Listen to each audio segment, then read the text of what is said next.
Hello, friends, and welcome to Facebook Ad Friday. I'm your host, Kerry Knoll, and thank you so much for tuning into today's episode, How to Retarget Website Visitors in Facebook Ads. If you're watching this on YouTube, please hit that subscribe button and bell notification. If you like this video and get some good value out of it, please hit the like or thumbs up as well, whether you're watching this on YouTube, LinkedIn, or over on Facebook. And as always, feel free to share this with anyone who might benefit from it or find it of interest. I greatly appreciate that. And if you have any questions or concerns, please leave me a comment. I'll do my best to answer them in a timely fashion. Even if you don't have a comment or a question, perhaps more or less a question, I'd love to hear from you, even if you just want to say hi. So let me dive in here and show you what I have. So inside of here, you're seeing my audience manager inside my Facebook backup ads account. And what we are going to do is, first things first, whenever you have any type of website property that you just established somewhere that you want to track, potentially with ads going back to it, right? Specifically Facebook ads and retargeting ads, you would want to create a custom audience of people who visited that specific website or web property that you could actually attach your Facebook pixel to. And when I say that, usually it's, as entrepreneurs or business owners or wherever we are, we might have our own primary website, then we might have a secondary website or a third website or a fourth website or whatever the case may be, other, businesses or business ideas or whatever the case is. So what we want to do is we want to create a custom audience based on that. So we'll click on create audience, custom audience. Then what we want to do is use our source website.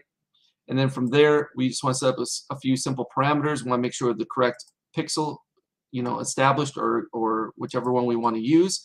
And then we want to change this events from all website visitors to people who visit specific web pages. And once we do that, we want to set the retention period typically to the maximum. In this case, it's 180 days. And then here under this URL contains, we can leave it contains. It has three options: contains, doesn't contain, and equals. I usually use contains, and now we just put in the domain itself with no other factors here at all. So if I was going to want to retarget folks who visited my Microservice Insiders website, I would put microserviceinsiders.com as the domain itself, right? No HTTP, none of that, just the domain, no www, just the domain dot whatever it is. It could be .com, .net, .org, whatever the extension is, right? So whatever you have for your website, that's what you want here. And then after that, we just give it a name, and a lot of times I'll just do whatever the name of the business is. So I usually abbreviate it by the initials, and then the time frame of this particular audience, which is 180 days, and then website visitors is going to be what this other portion of the name is going to be from, the fact that we're looking for people who visit our website.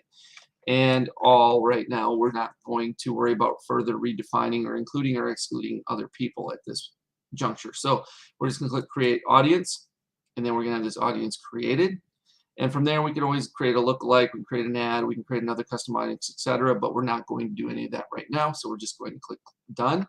Then we're going to go back to our ads manager itself, right? And if you want to get there from here, you would click over on the hamburger menu and click on ads manager. And that'll bring you back to a page that looks like this. And then from here, we would click on create button, and we would have these options for choosing different campaign objectives. We have awareness, consideration, and conversion. Typically with retargeting ads, we like to do traffic as the consideration because we want to drive people back to the specific website or web property that you may be able to put your pixel to and you want to use for retargeting ads. Otherwise, the other one I really highly recommend is reach, because if people have already visited your website, they are more likely to already be well aware of what you have to offer, and you don't need to do much but get your message back in front of them. And if it's this really small audience, because you don't have a lot of website traffic, reach might be your best bet even over traffic. You should get a whole lot lower cost per 1,000 people reached. So your CPM should be a lot lower if you use reach. So we'll create a reach campaign in this instance here. Then down here, we would want to give it a naming convention, right? So we can expand that carrot, and under campaign, ad set, and ad, we can add our names. So in this case, I'm going to name it reach. And then I'm going to put retargeting behind that just so I know that it's, if I can get it right here, let's see, targeting, because I want to make sure that's what I recognize it as at a glance when I look at the campaign level. And then I'm going to give it whatever the three initials is for this particular website, MSI. You could always put out the whole website if you want to, like Micro in Service Insiders. I'm really ahead of myself here. .com. And then, of course, the date it's going to start. So a lot of times I like to use the current date, and then that would be it. And then for ad set name, I like to use the name of our audience. So if you want to come back to our audience manager, you could literally copy. I think you can copy it. It's kind of weird. Let me see. No. Let me click into it. Maybe that'll let me do it. Yeah, I can copy it here. Okay. So I can copy it so I don't have to type it. I don't have to remember it, right? And I want to have my ad set the name of the audience I'm using. It just makes it a little bit easier, a little bit quicker. And then, of course, our ad name can be whatever you want it to be. It can be ad number 1, video number 1, graphic number 1. You could have that plus whatever the keywords are behind it, that you want to add to it to differentiate that particular ad. So we'll click create. And then from here, we're going to just have a review of what we set up, and we're good with all of this. We have Advantage campaign budget here, which has changed. It used to be called campaign budget optimization. They renamed it. It's off. We'll leave it off. We can click next here, or we can just click the next level here, which is the ad set level. And then at the ad set level, we want to make sure we select the appropriate page that we want to be using for this particular advertisement. So I'll just select something that I can't find. Let's see.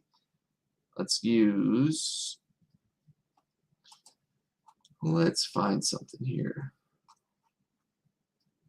It doesn't really, it should be your business one. We'll use the Vegas Tech Group one for now, just to make it simple. We're going to change the budget here to just probably $1 a day. You can make it $5 a day. It would likely not spend much. You can see how many people it'll reach for the $1 a day, perhaps up 700 to 2,000 people, depending on what's in your audience. Now this is an audience right now. It's not defined at all, so that's why it shows that our estimated audience size is like 226 million to 266 million. You can schedule it however you want. I usually will set it for the next following day, so 12 a.m. and I'll change that over to tomorrow.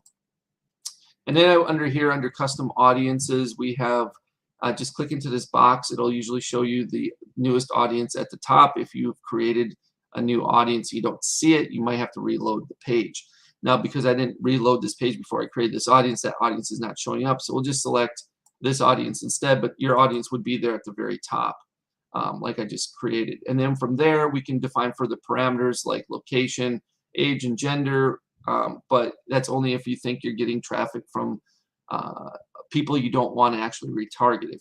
If you're pretty sure everyone inside this audience is someone you want to retarget, I would change this from United States to worldwide, because we don't want to really limit anybody then. And I would also change I'd leave the age range wide open to 18 to 65 plus, and the genders, all genders, and then detailed target, I would have nothing, since we're basically utilizing our custom audience of website visitors, right? And then we have advanced, placements here. It says Advantage Plus placements, recommended or manual placements. I would probably just use the Advantage Plus for this. I'm not concerned. I really do want my ad to follow them around the web as much as possible, so that's cool. And that's all. I don't need to worry about any other options down here. And then I just move forward, hitting the next or clicking over here to the ad, making sure I have the right page and Instagram account selected, of course. And then, of course, down here under ad setup, I can either create an ad or I can use an existing post, depending on how you want to do that. You can use a single image or video. You can use a carousel ad or a collection. Totally up to you. You can add your media. You could write, some primary text for this particular ad if you want to. I would want to make sure I add a destination, so I'm going to click that off. And then from there, I can have a headline. And then from the destination, I want to make sure I'm using website. And then under website, type in my website URL, and you can add a URL parameter if you like. And then, of course, we want to make sure we're tracking our events using the pixel. So we want to make sure we're selecting the correct pixel for our website or whatever the case may be, right? So we want to make sure we have the right pixel selected there. And then just publish it, and you're good to go. All right, so I just really wanted to show you, it's really more about building the audience than it is about building the ad, but we're using the audience in the ad, so I want to show you that too.